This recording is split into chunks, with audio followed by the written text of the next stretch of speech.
Before we get started, you've been forwarded the resources, and there's a worksheet for fear of change and another worksheet for fear of failure. If you would like to have a separate piece of paper, please do. Pen, pencil, but we will be referring to those during this workshop. Morning, I'm glad to be with you. I'm Sallie Felton. I'm a life coach. I'm a former radio host and author and motivational speaker. I first want to thank Momentum for asking me to do this, especially Sam Eddy. This is a challenge for me. I, don't have a virtual assistant, so Sam over here is helping me a bit, and I totally appreciate you, Sam, for doing this. And let me start with a full disclosure here. I have never, ever done a virtual workshop, and the fear of change has a direct line right now to my inner critic called fear of failure. While doing personal workshops, I feel the energy from the audience. I very much feel their expressions and see their expressions and hear their groans. Will this workshop be successful? I don't know. Will they get what I hope out of it?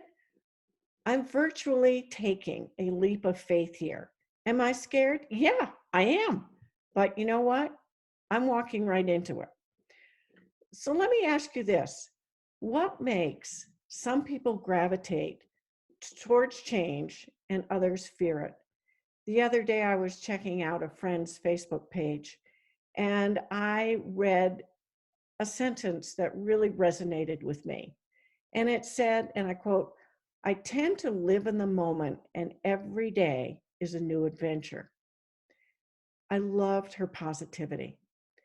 For many, change is either looked at as good or bad. And it's either positive experience, or a negative one. And I want to share this one slide with you. Let's read this one together. Can you relate to any of these thoughts? It's the, I don't know how it will work out. How do I know if I will like it? What makes me think I will adjust? And I want to know the outcome before I make the decision. That's a key one for a lot of people. And I'm going to say it again. I want to know the outcome before I make that decision. It's the unknown that scares me. Have you ever thought of that one? Have you done something that you wanted to do, but were stuck because you didn't have a clue what it was on the other side? Here's another one. I need to do more research before I can make up my mind. Oh my God. How have I heard this remark over and over again?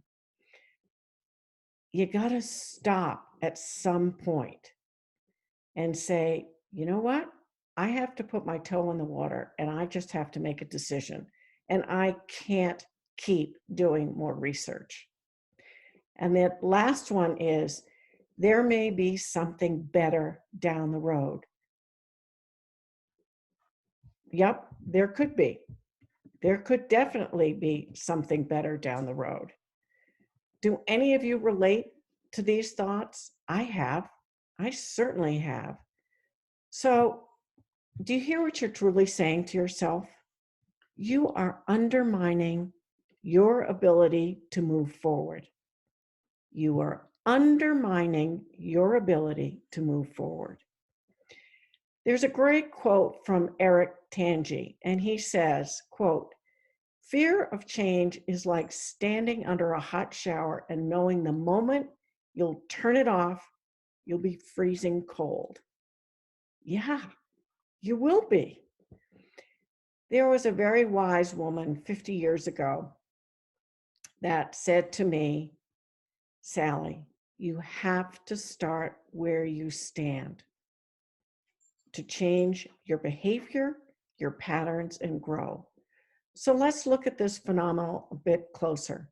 How hot does the temperature of that water need to be in order for you to put your toe in the water? If there's a way that we can look at change with a different pair of goggles, or could slip on the flippers to help us navigate through the oncoming waves or currents, I wonder. Let's look at this slide. Fear of change does not drown us if we are prepared and open. Fear of change does not drown us if we are prepared and open. Yep, it doesn't. So take, for example, someone who lives by the lake and another who lives on the edge of the ocean. For the laker, the environment is more contained. There's a sense of routine with the water, with her gentler, kinder flow, whereas the ocean lover basks in the openness of the expanse and the horizon. The same goes for the person who loves the city versus the one who loves the country. Each feels more comfortable within our own surroundings, our own routine, our own structure, and our own same friends. It's what we know. It's what we're comfortable with. There's no thinking involved. When change occurs, the tide changes. There's a ripple effect, and the water becomes rougher. And yep, the canoe could broach. You even may fall out, but you're not going to die. This is written by Maureen Brady, and it's from Beyond Survival, a writing journey for healing childhood sexual abuse.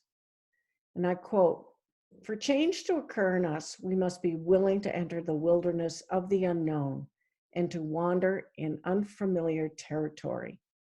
Directionless and often in the darkness, we do not need to keep every little thing under control. In fact, we find ourselves only by allowing some falling apart to happen. By allowing some falling apart to happen. We need to fall apart. We need to disintegrate. We need to be a ball of whatever it is for you. We need to sob. We need to cry. We need to fall apart. That's growth. When one is exploring being out of their element, one can become anxious, physically uncomfortable, and feeling not in control. So how does one manage to swim in the fear of change? Let's look at the fear of change worksheet. First, let's drop the doom and gloom and let's think positively. And I want you to write down and ask yourself these questions and fill it out. They don't have to be perfect. Just what immediately comes to mind right from your gut when I ask you this sentence?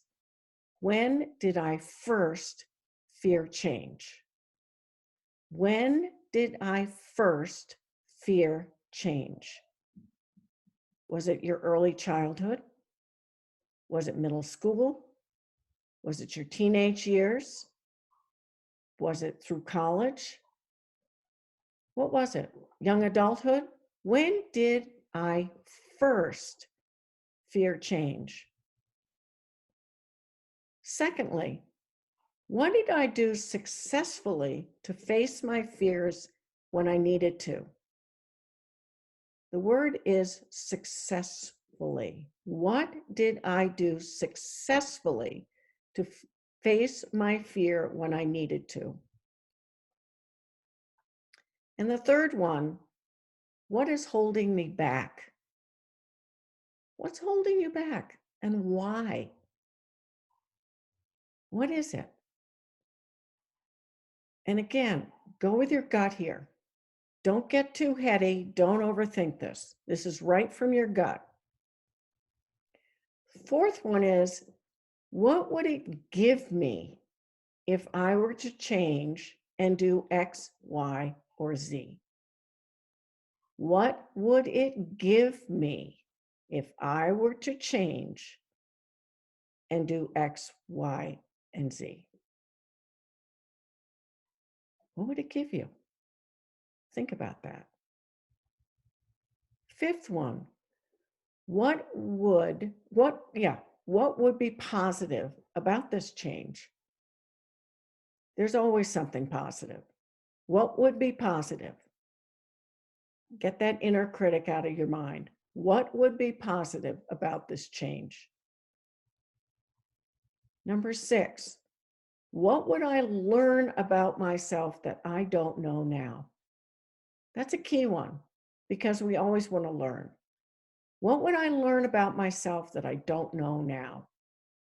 This could be an aha moment. What does that little positive being say to you right now? What would I learn about myself that I don't know now? And number 7, if I were to take one step forward, what might that be? And I am not saying take a yard step forward. Could be a foot, it could be 6 inches, it could be 3 inches. You don't have to measure it. But what is one tiny step forward that you could take? And again, it's all about moving you forward. And number 8 is, how would I do this? How would I do it? And when would I begin to take that positive step? There are 2 pieces of that sentence. How would I do this?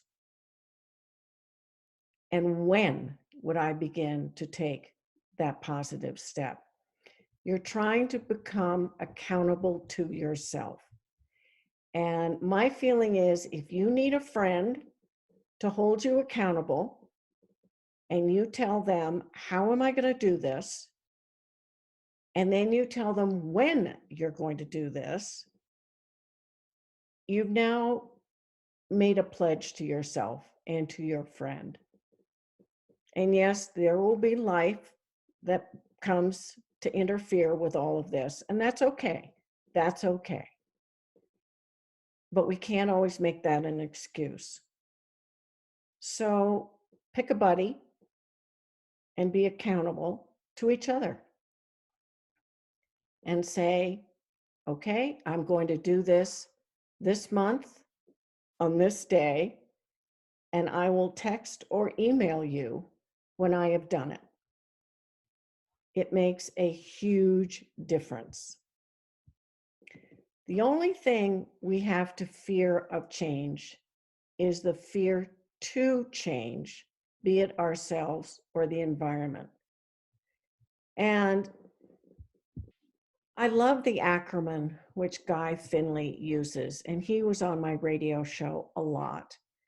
And we became quite close friends. And he told me this particular acronym that I want to share with you. FEAR. F equals false, E equals evidence, A appears, and R is real. False evidence appears real. It's only what we imagine which is real. Think about this. It's only what we imagine what is real. Change is an integral and necessary part of life, and we don't need to fear it. When we resist change, sometimes even necessary and beneficial change, we can undermine our confidence in not only ourselves, but also in our family. What would be wrong in doing something a little differently? In order to take that leap, we need to take the risk and step out of our comfort zone. If, for example, you are one to always want to be in control, and I've heard that a lot, know exactly what's on the agenda, or stuck in your routine, try one evening, one afternoon, one morning to do something totally different. Be positive. Take a breath. and step that toe into the water. As you move forward, you're being positive. Take a deep breath. Step that toe into the water. And what did you notice? You didn't drown. You didn't need CPR. And guess what? The sun came up the next morning. Then keep practicing. Continue to practice. Check out the Fear of Change recent quotes that have been forwarded to you. And I want to read some of my favorites. Which ones stick out more than others for you? Fear of change is like standing under the hot shower and knowing the moment you'll turn it off, you'll be freezing cold. We've said that one before, but here's one I really love. Stress is nothing but fear of change. There is no life without change. The real tragedy is that we are always fearful of change and resist it vehemently. And that was written by, and I know I'm probably going to mispronounce this one, Debasia Mirda. That's the best I can do on that one. Another one is in yellow here. In moments of great change, we suffer, somehow hoping deep down that our emotions and our dramas can change the future or prevent it from happening. Future happens regardless. And this is one thing I really want to stress. Future happens regardless of change. The only thing that is certain in life is change. Change is going to happen, whether we want it or not. There is nothing we can do about it. Nothing. So go ahead, take that leap of faith, and know that change is not your enemy. Here's another one I love. Your growth is only imitating to those who don't want to grow. Comfort and the fear of change are the greatest enemies of success. I want to say that again. Your growth is only intimidating to those who don't want to change. You scare them because you're growing, they're not. You're changing, they're not. This is scary to them. Who are you? They thought they knew you. Wow. Wonder how that happens. And I want to go back to the second quote in that one. Comfort and fear of change are the greatest enemies of success. We get stuck. We don't look forward. We don't move forward. And we are in a bubble. In order to build a business, to network, to do anything, to grow, you have to step out of your comfort zone. Another one I like is meaningful, lasting change only happens when the pain of the status quo finally outstrips the fear or the anticipated pain of the change we seek. Change is not that scary, but it is if you're not willing to step out of your comfort zone. You have to have courage in order to do this. And I have given in the resources some of the quotes that I particularly like for courage. We all need courage. Look at where we are right now in COVID. Oh my God, we all need courage. With kids at home, with people being quarantined, right now it's the worst. So what are we going to do? We have to be somewhat more courageous than we were yesterday. And here are some of my favorite quotes. This is by John Wayne. Courage is being scared to death and saddling up anyway. I love that one. We're in the West. You got to saddle up. And if this is by Gina Davis, If you risk nothing, you risk everything. If you risk nothing, then you risk everything. Now I want to move over to fear of failure. This is a lot more meatier, and it's a little heavier. Let me first start by sharing a quote by Franklin D. Roosevelt.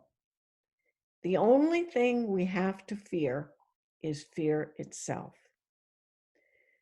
Whether we dream about opening up a retail shop, building a small business or a partnership, start a new job or a career, or simply reinvent ourselves, fear rears its head. Fear makes you think twice. Will I be successful? Or could I fail? If your children are about to fly the coop, fear's in the driver's seat. Did I do enough to prepare he or she for this next adventure? Did I do enough? Did I pack them with the right things? How are they going to do socially? Did I give them the morals and the values that they need? I'm not going to be there. Who are they going to talk to? I'm the parent. I'm the one they come to sometimes. They're teenagers, maybe not so much. But did I do enough? Why can fear immobilize us, make us procrastinate, or even for that matter, make us give up? Truth be known, we have a strong fear of failing. We want to make it right. We want to make it right the first time and be perfect. I want to be perfect. I want to have my little box with the bow. I want it to be perfect. Yeah, right. Not so much. That's a reality check. I played that. It didn't work out so well. How can we fail when we haven't even begun? We don't even know how to begin. A business plan? You want me to do a business plan? You have to be kidding me. Oh yeah, why even write one down? I don't even know how to do that. Why do the research? I won't get along. This is what we say to ourselves. I won't be able to make this work. I'll be out of my comfort zone. How do I know I'll get along with those other employees? They may not like me. No one's going to buy my product. How am I going to do this? I hate networking. Can't stand it. So no one's going to know me. So I'm dead in the water. I've failed before I've even started. I'm an introvert. How am I going to share anything? And look at her or him. He's an extrovert. Look, everybody knows them. Not me. So, any of these sound familiar to you? They might. So, on a personal level, now we've talked business. Now we're going to talk on your personal level. How can I keep up with them? They've got it all together. They manage a career, the kids, and seem to have a healthy marriage, relationship, partnership, whatever you want to call it. Let's not keep up with the Joneses, please. Time out. This is not a competition. So don't try to make it one. You will only disappoint yourself. You are your own special person. Embrace it. So, an anonymous quote is, the rule for overcoming fear is to head right into it. What do you think I'm doing on this video? I'm walking right into my fear. So let's face fear from head on. Let's understand fear and where it lives. We're going to share another slide. Fear occurs when you live in the future instead of the present.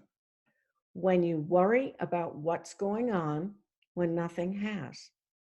I'm going to read that again. Fear occurs when you live in the future. Get that?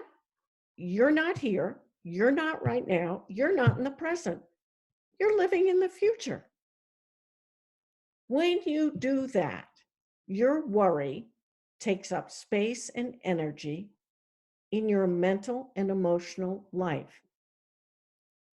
Don't you find that exhausting? It's crazy making. Talk about clutter. Fear is your inner critic saying loud and clear, ha, I'm taking charge. Move over. I'm here and I'm bigger and better than you. How can you eliminate those messages of fear when your inner critic is constantly downloading them from the past? Some decade old and still remain fresh as the day it is. Our failures, our flaws, our insecurities, we're stuck with that inner critic of our brain playing the same old tapes, the same old tune. But to overcome this, we need to rewind and play back some of those fears, those tapes that stopped us from progressing forward. So, what's something that you wanted to do, but because you were criticized, judged, or you just quit? Did it feel as if you were a failure? Fear is we don't ever want to feel that failure again. So we avoid putting ourselves at risk, totally at risk. I'm going to share a very personal story of mine. I come up with this every single day. I have today with Sam doing this video.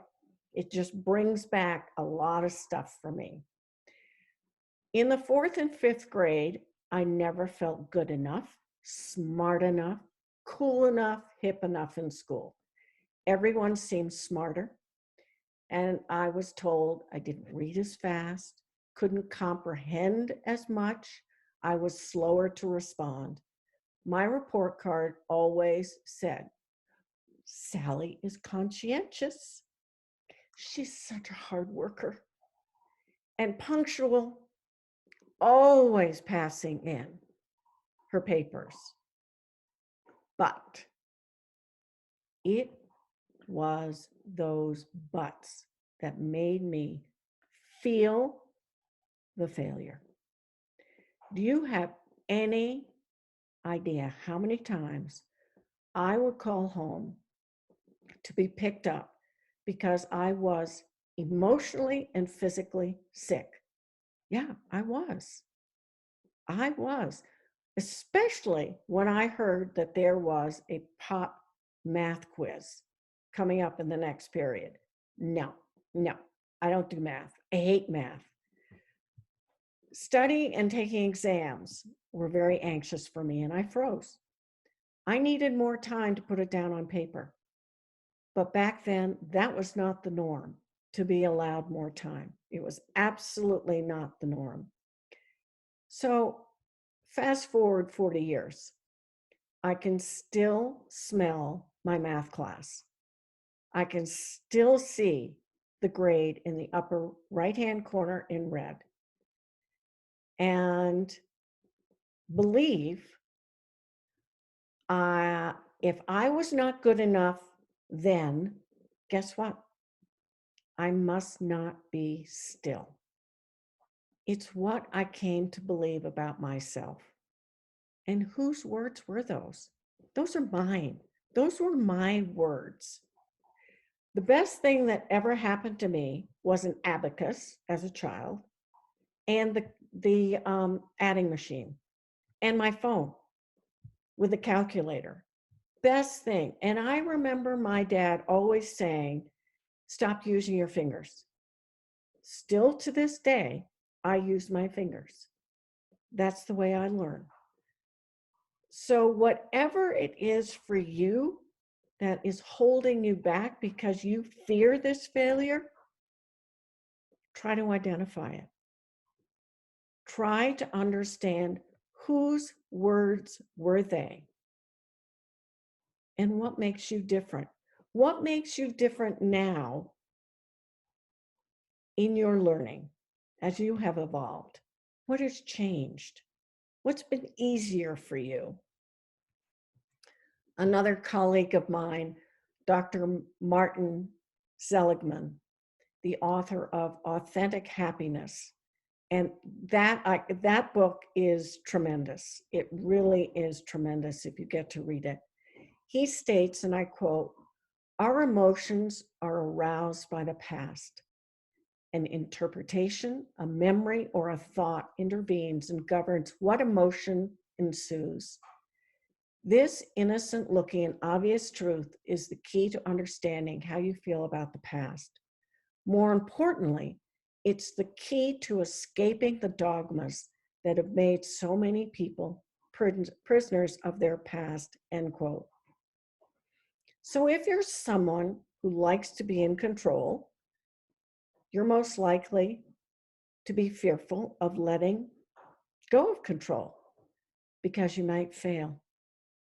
Being vulnerable and trusting someone else will make you feel uneasy and scare you. It does. This is particularly hard in building your business, even if you're a solopreneur, solo entrepreneur. You'll need to find the people around you that can help you. What do you need to build?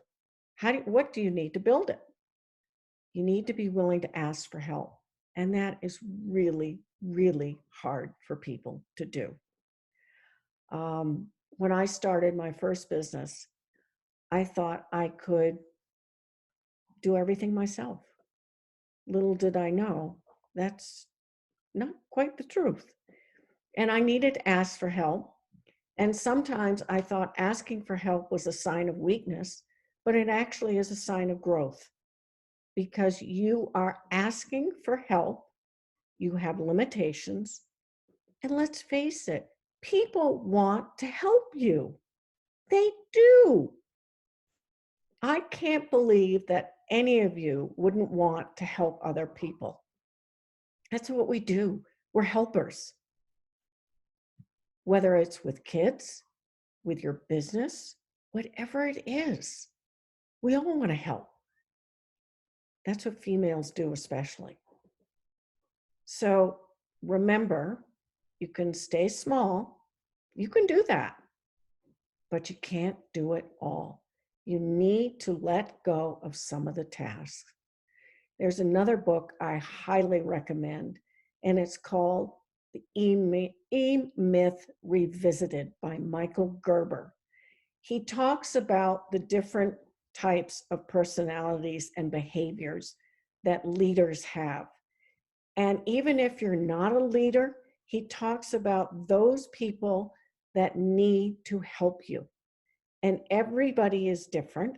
There is the extrovert, there is the introvert, there is the one that is the financer. They all have specific tasks, and we can't do everything. So feel free to ask for help. And if you don't know something, ask. I didn't have a clue how to put a website together. I barely can get onto Zoom sometimes. Thank God for Sam helping me here. But what I learned in this process, I might not be the fastest to understand how to do it, but doing it over and over and over becomes muscle memory, and you will learn it. So give yourself the opportunity to ask for help and let go of control. We don't need it in our lives anymore. It is exhausting. It's exhausting. I bet some of you, while COVID has been here, some don't make their bed anymore. Why? Who cares? Who cares? That's not the important thing. And there could be dishes in the sink. Who cares? you'll get there. You'll have lunch, you'll have dinner, whatever. We find sometimes our priorities change.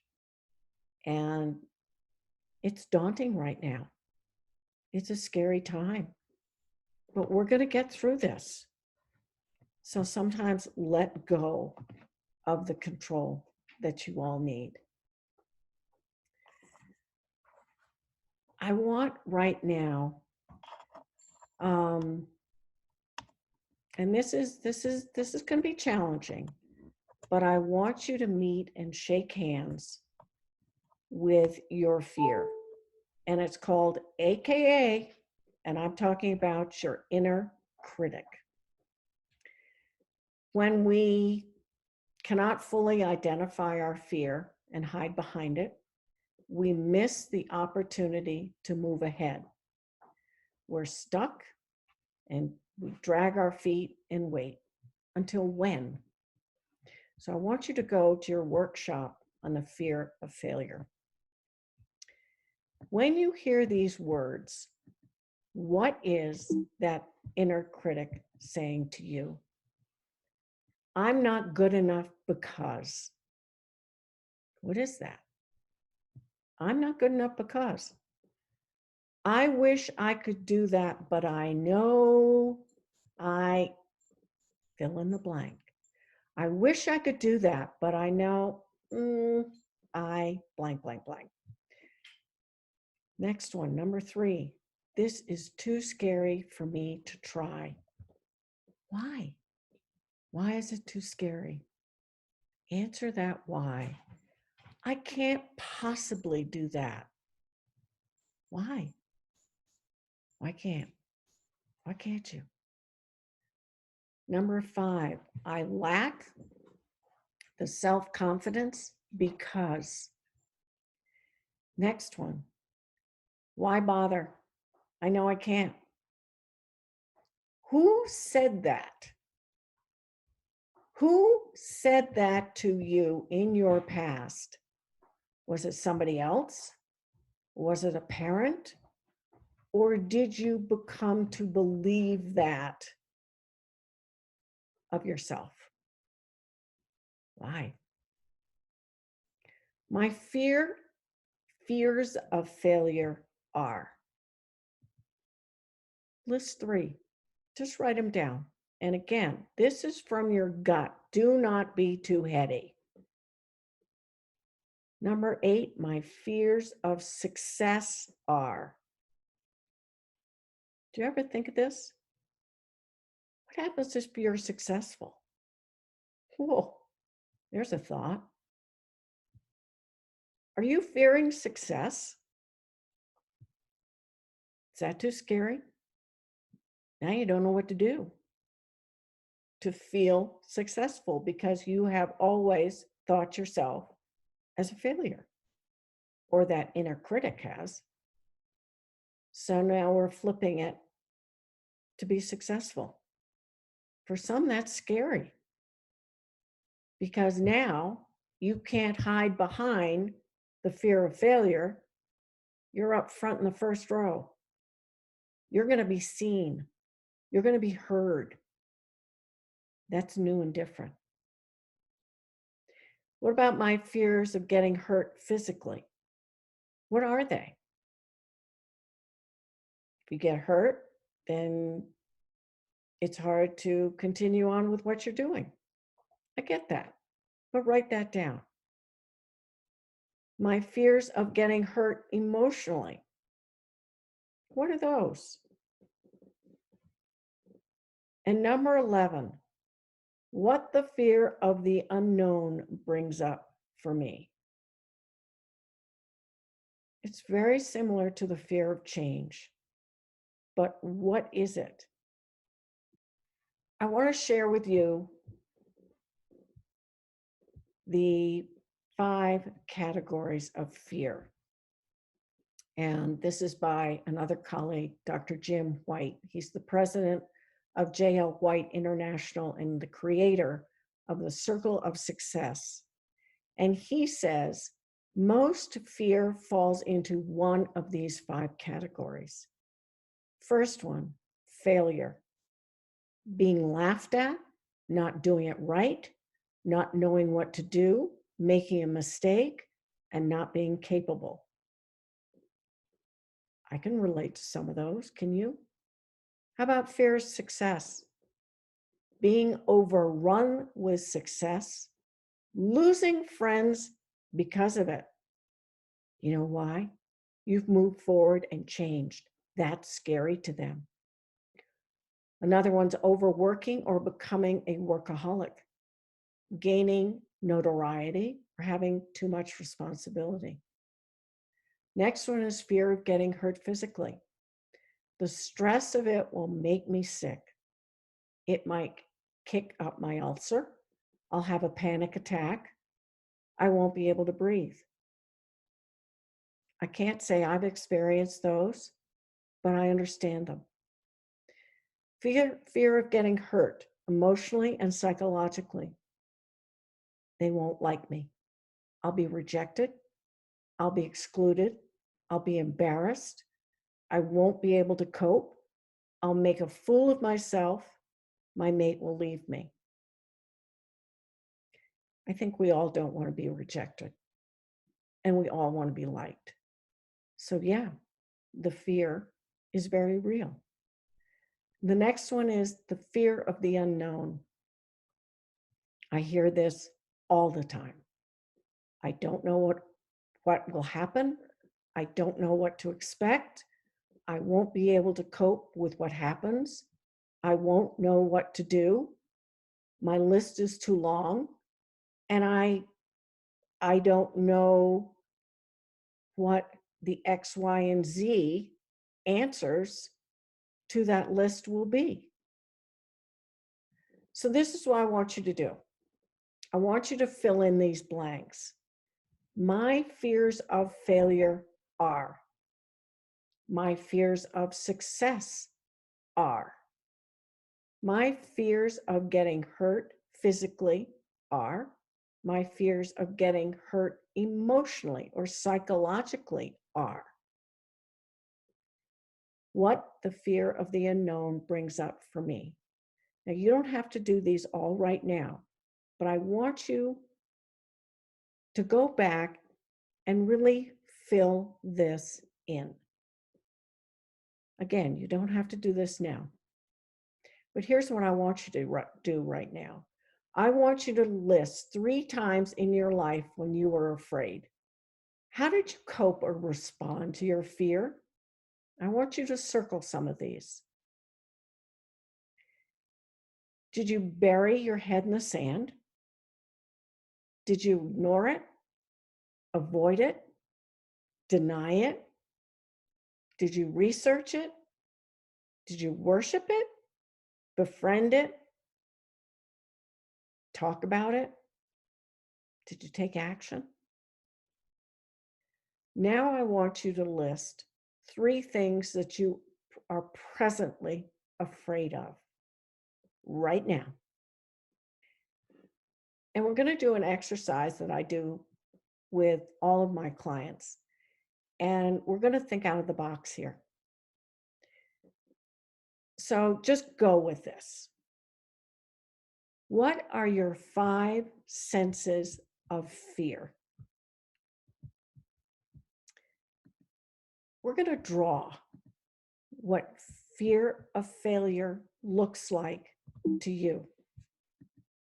You don't need to be Picasso, Monet, Van Gogh. I love stick figures, but draw what fear of failure looks like to you. It can be anything. What does it look like? The next is, what does your fear say to you? List as many statements as you can. What do you hear? What does your fear taste like? Be precise, and you cannot use the word bad. For example, my fear tastes bitter as. Bitter, sour, whatever. What are the adjectives that you could use? How does your fear smell? Again, be precise and descriptive. And if you could, and I've added this one, if you could feel fear's texture, what would it be? Now that you know what your fear is made of, how do you befriend it? You embrace it. You acknowledge its presence. You give it a name if you have to, but know your inner critic. This this fear of failure is part of you. It's okay. But what you have just done is you have made your fear known to you on an intensely personal level. So, why do we use these 5 senses for one of the exercises? Well, how many of you discovered that your fear is not as awful as you first thought it was? However, if your fear is a woolly mammoth with a 10-foot tusk, because you have fully seen it, heard it, felt it, smelt it, you'll be able to respond and cope with it more effectively. Once you realize something is real, it makes the unknown only a figment of your imagination. So, how do you quiet fear of failure? When trying to focus quietly, this is what we can do. I use this technique or structure. I literally call out to my fear and tell it to be quiet for an hour. I had a client, a CEO, who chose what structure would represent his fear. Believe it or not, he bought a Beanie Baby.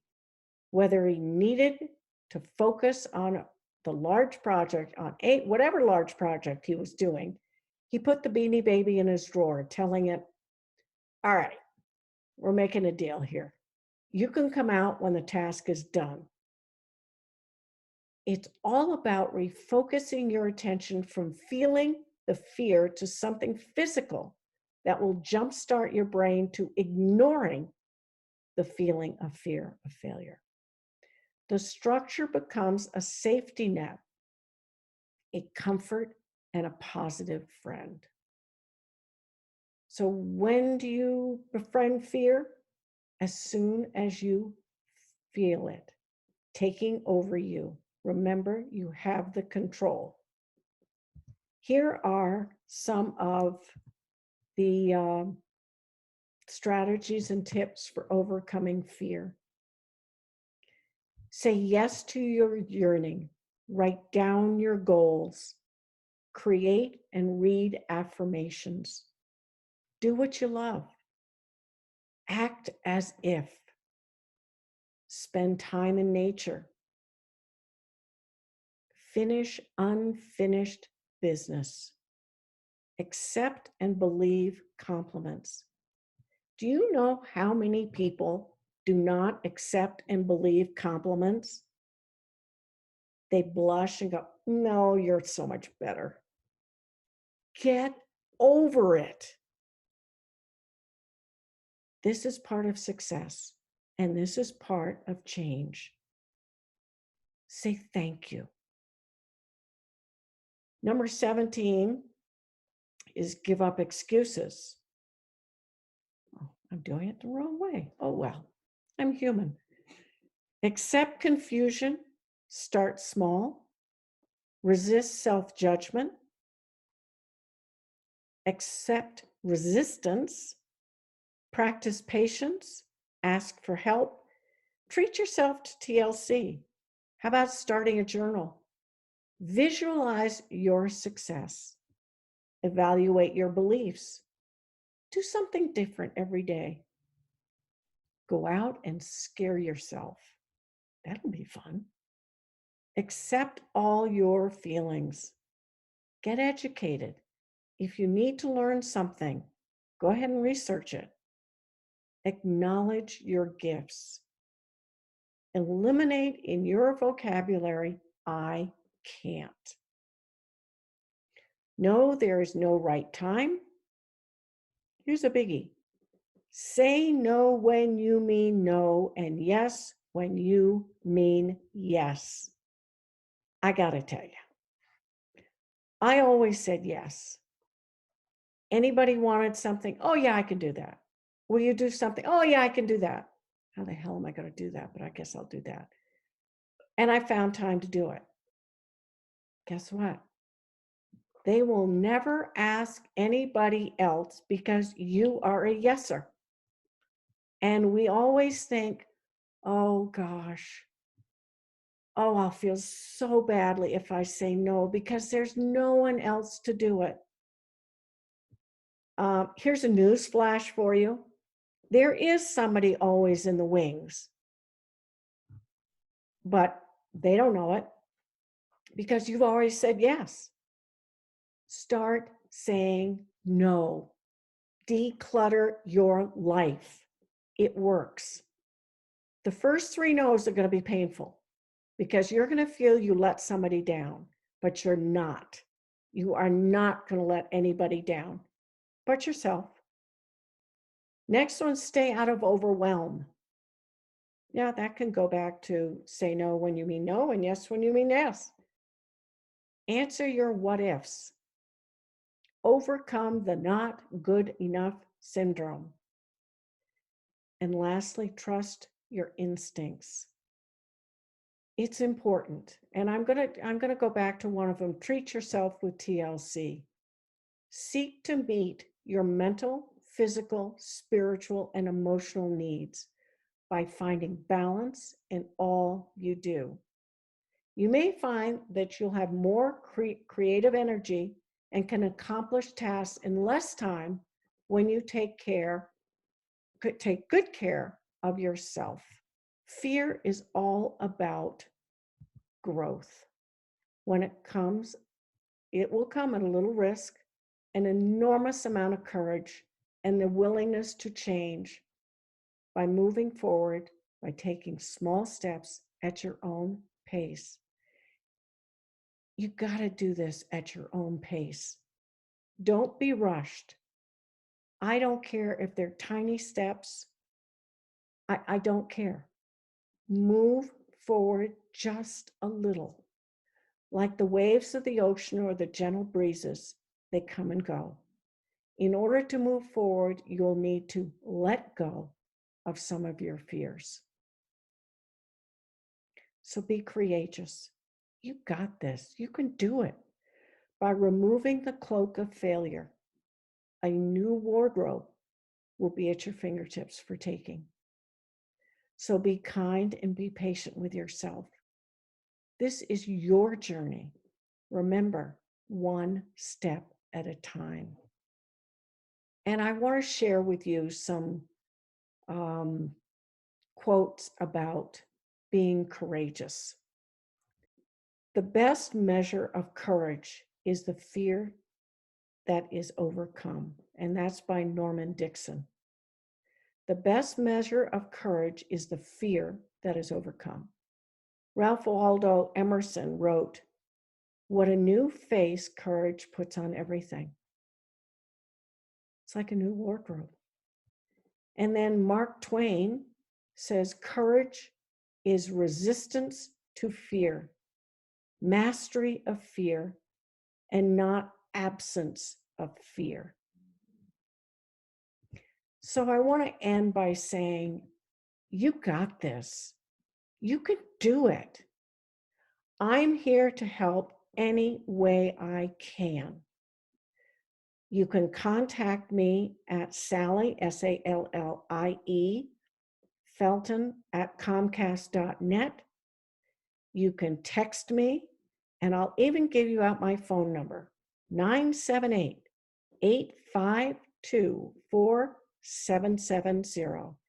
And if you want to check out my website, again, it has sort of been on hold because I retired about 10 years ago. But if you need to see it, and see some of my guests, it is www.salliefeltonlifecoach.com. I believe some of the radio shows are still on. I sort of severed with my producer, and he retaliated by deleting all my radio shows. So that, talk about feeling fear of failure. Yeah, I got that one in spades because I had nothing to prove what I had done. But a lot of my guests recorded the shows, and it's on their websites too. So I thank you all. Fear of change does not need to be scary. And fear of failure, once you know it more intimately, will actually be your best friend. So best you all, and thank you for this workshop. Hey, Sallie, thank you so much for being here. Oh, great, you've got your video on. I just want to say to those listening at home, I apologize for that first little bit where you were seeing me and Anne-Marie. We are working through this all the time with our masks on 6 feet apart in my house. So thanks for bearing with us. This is a moment when the fates were on our side because the recording is perfect. So we're thrilled about that. And I just want to welcome the audience to start suggesting some questions through Q&A. Sallie, thank you for being here today. I hope everyone in your family is doing fine. And this was a really great situation with the recording and now having you live on hand. To start up the questions until we get some from Q&A, and again, audience, please do join in and ask away. I'll start though. Sallie, I hear what you're saying about all of this, but it's really hard to take care of ourselves when we are stuck in fear. What can we do? I hear that a lot. And I heard that even with Allie when she was talking about self-care. We don't need to respond automatically. And unfortunately, with, our phones and texting, everybody feels that I need to respond instantly. I fear our culture may have led us to that, and that makes me a little sad, but we don't. We need to be able to step back and think about what it is we want to respond to and how we want to respond. For example, have you ever sent out a text and you thought, oh, wait a minute, that didn't sound right. Maybe I better back that up. Take some time. You don't need to rush into it. Take some time to think about what it is you want to say and then decide.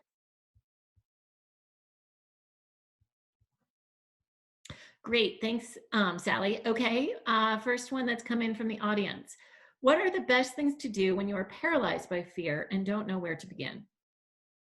That's a great question. When you're paralyzed by fear's in the driver's seat. And if you are really scared, go talk to a professional. Go talk. Family and friends have your best interest, but I think going to a professional, a counselor, a therapist, is a great first start. Excellent. Another question. Can you describe the difference between control, which can be restrictive, versus discipline, which can get a job done? Wow, I haven't heard that one. Say that one again. Okay. So it is, can you describe the difference between control, which Yep. can be restrictive, and I think you were mentioning that maybe that has something to do with fear, Yep. versus discipline, which can get a job done? I think of discipline, for example, personally, I have a list of things that I want to get done. So you sit down and you say, these are my specific things that need to be accomplished. Control, for me, is needing to do everything and do everybody else's job as well. And I don't think you need to do that.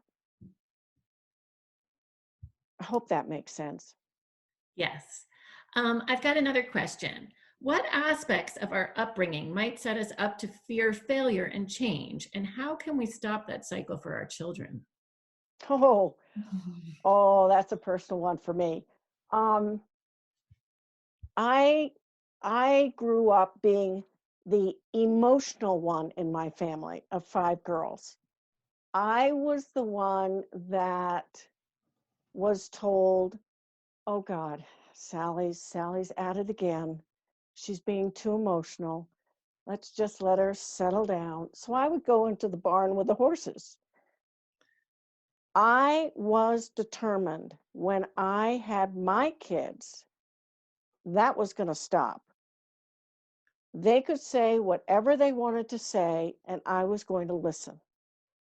And I think we have to put a line in the sand to say, no, I'm changing that. I am changing that when I have my family, or I'm changing that when I have this particular job. I am going to be listened to. I am going to have a voice, and it's not going to be seen as a detriment. You have to put some boundaries around what you want your life to be. Thank you. Another question is, what would be your suggestion for helping a friend who is fearful, but you feel courageous for them? I would ask that one friend, what is it they fear? And list one aspect. And if they say what it is, I would say, if fear was not present right now, what could, and I use the word could, not what would, use could, what could you do to move yourself forward? And if they say the proverbial, I don't know, say, if you did know, what would that be? For some reason, when you say, what would you do if you knew that answer? It shifts the dialogue. And for some reason, they're able to answer that. I think that's a great suggestion. Thank you. Here's one. Hi, Sallie. I'm 61 and have had a fairly successful career in the food business. I think about retirement and I don't feel like I'm afraid of the change, except that I honestly don't know what else I'm interested in or good at without my job. I'm also petrified to give up my paycheck. Welcome to the world of retirement. I would suggest making a list of all the things you like to do, be it hobbies, whatever it is. Make a list of all the pros. Then on another sheet, make a list of everything you don't want to do. Absolutely don't want to go there. And see what resonates with you. Great. You never know. Great suggestion. That leads to this next question. It couldn't be more appropriate. Sallie, what if the fear of losing my current identity scares me the most about change?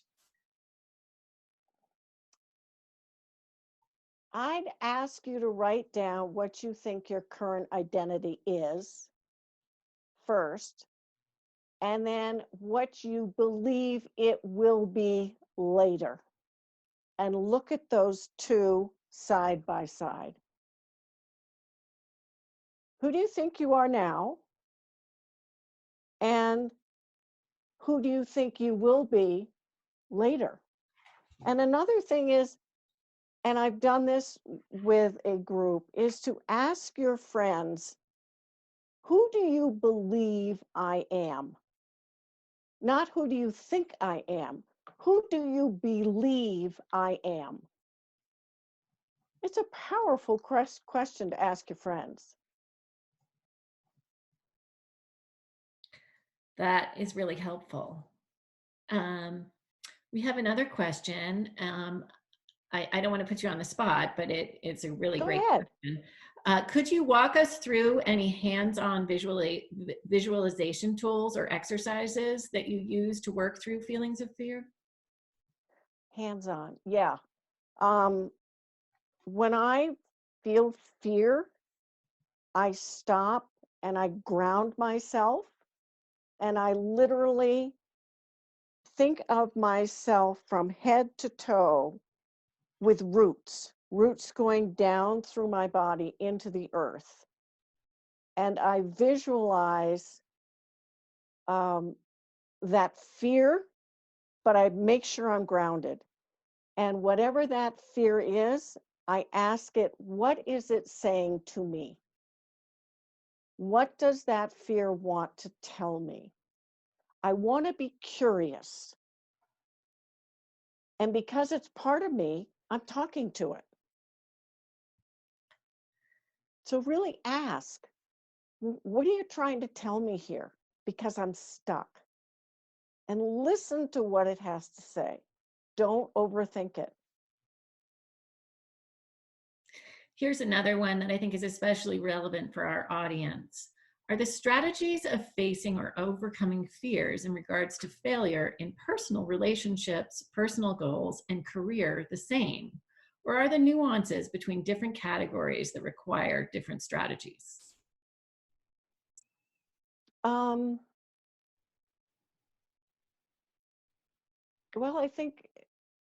I mean, my gut tells me there are different strategies. Gillian was talking about different relationships with bosses that are men and women. I think it depends if you want to have these people in your life, whether or not you want to build a relationship. For some, they may want to have just a relationship, a friendly relationship with their colleagues. And if you want to have a further relationship with your colleagues, that's up to you. But I think, you need to figure out what's important to you.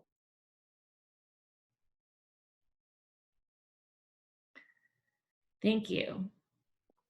Here's another. Hi, Sallie. I read something recently that the real work starts when you have checked everything off your to-do list. If you found yourself at that place, what would you do first? And I Real might work starts when you've checked off everything on your to-do list. That's interesting. I as an introvert, I got to think about that one. The real work, well, the work has started because you have accomplished what it was on your to-do list that you wanted to do. And my next question would be, what more would you like to do? And that may not answer your question, but I have to really think about that one. Well, thank you. That's a good one. I might weigh in just personally here, because I often find that my to-do list can be an excuse for me not to actually step into something different. And so do you agree with that suggestion, or do you have thoughts on that? Yeah, I think when we do our to-do list, we do the ones that are the easiest first, and we do the last bits that are at the hardest. But I would say when that's done, what's the next thing that you could be curious about? Oh, that's a great suggestion. That's really good. Thank you. We've got one more. How can we best help teach our children to cope with fear when we ourselves are still unsure or battling our own fears? we tell them we're fearful. You admit it. There's nothing wrong with saying, I'm unsure about this. It makes me uncomfortable. Let me share something that I'm struggling with. And it doesn't have to be too heavy, and it doesn't have to be really scary for them. But we all have fears. And if we can share ours, we're asking them to share theirs as well. I think it's being authentic. I think it's being who we are. It's being, we're saying exactly what we want to say. And we want to be heard, and we want to hear from them what their thoughts are too.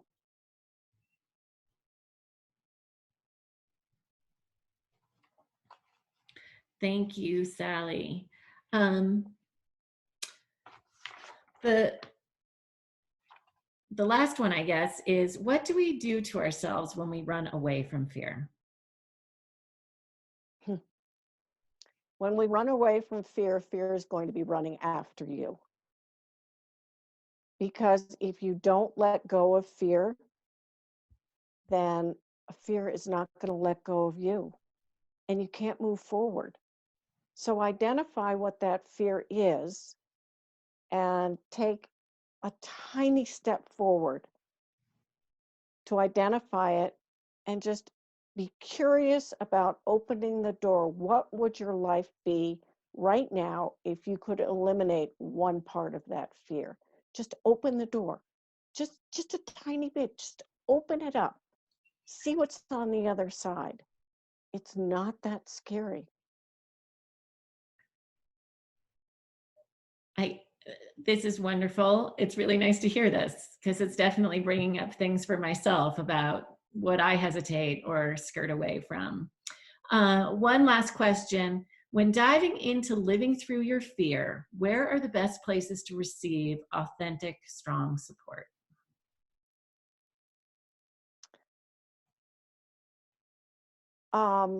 Friends who you really trust.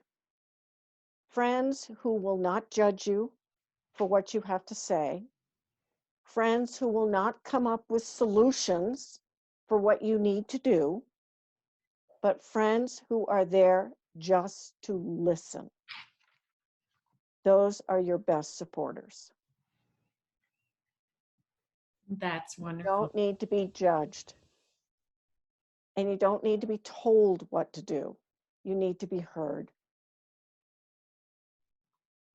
I think that's the perfect place to finish. Sallie, thank you so much for joining us for the Q&A component. And thank you to the audience for your great questions. I think we all can relate a lot to everything that Sallie has said today.